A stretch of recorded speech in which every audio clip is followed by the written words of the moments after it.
Hey guys, welcome back to a new YouTube video. This video is all about an update on the Tacoma build we're doing, the little mini truck build, and the little problems I'm having with it right now. So the story is I got it running, it was driving, it was running good and all that. Everything was all, all set. I drove about like 100 miles with the truck, and then just one morning, I started it, drove like maybe a mile down the road, started sputtering really bad, and then just completely cut off, and it's does not want to start back up. So I went through a whole list of parts replacing it. I tried everything. I did the IGM, I cleaned the mass airflow sensor, checked every ground wire, every terminal, every little like wire that could be like no good. I checked almost everything. I removed and did the ECU a couple times. I did new coil packs and also do a new crankshaft position sensor.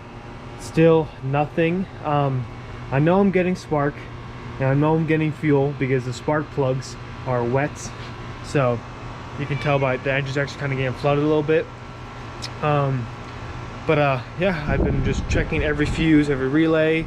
Still nothing. Still just turn it on, just keeps turning over, and then just nothing right after.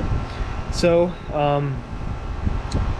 I'm gonna check a couple more things and all that, and if I can't figure it out, then I'm gonna have to be forced to send it to the shop because there's only so much I can do. Part replacing and all that. Here's Hercules. How you doing, buddy? So replacing parts and all that, and can only get you so far. I wonder if I didn't do a compression check yet. I didn't do a compression check to see if it's in time, but I would assume it's in time because it was running and driving literally fine 100 miles ago, and I can't see the timing chain snapping and all that. And I know it's not snapped because the rotor is still spinning in the distributor cap, which is like right there. So I know that it's still in time, and like there's no problem with that. So it's a mystery to me, honestly. And when I tried a couple things, I don't think they're gonna work. Losing confidence in this build already. But I'm gonna send it to the shop, and I'm interested to see what he says and what it's gonna be. There's a couple codes on the OBD2 sensor, but they're all regarding emissions because this car is catless, and some of the O2 sensors in the exhaust are unplugged. So I want to assume that that's that. But what are you doing, buddy?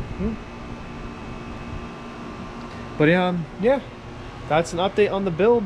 Oh, and also I did this. So you see this camper shell right here? I got it for like 150 bucks. It was a great deal. And yeah, it's pretty big. Like, tons of space inside of it. It's got nice vented, like, windows on it, and nice big windows. Also, I did a new bumper from the parts car that I had. So that's that. Also, new tail light right there from the parts car. For other new parts, that's brand new, that's brand new. That one came off the parts car, and this one's brand new. It's yeah, just taking some parts of the parts car and making this car complete while I can't drive it and all that. Let me show you what I did with the interior.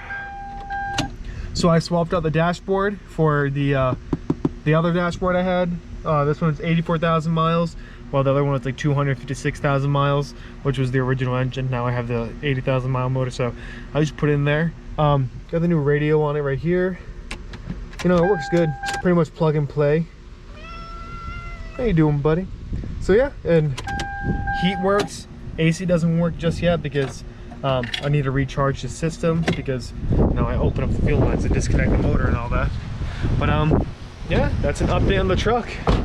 And when I send it to the shop, I'll update you guys on what could be the problem. So cheers, see ya, man.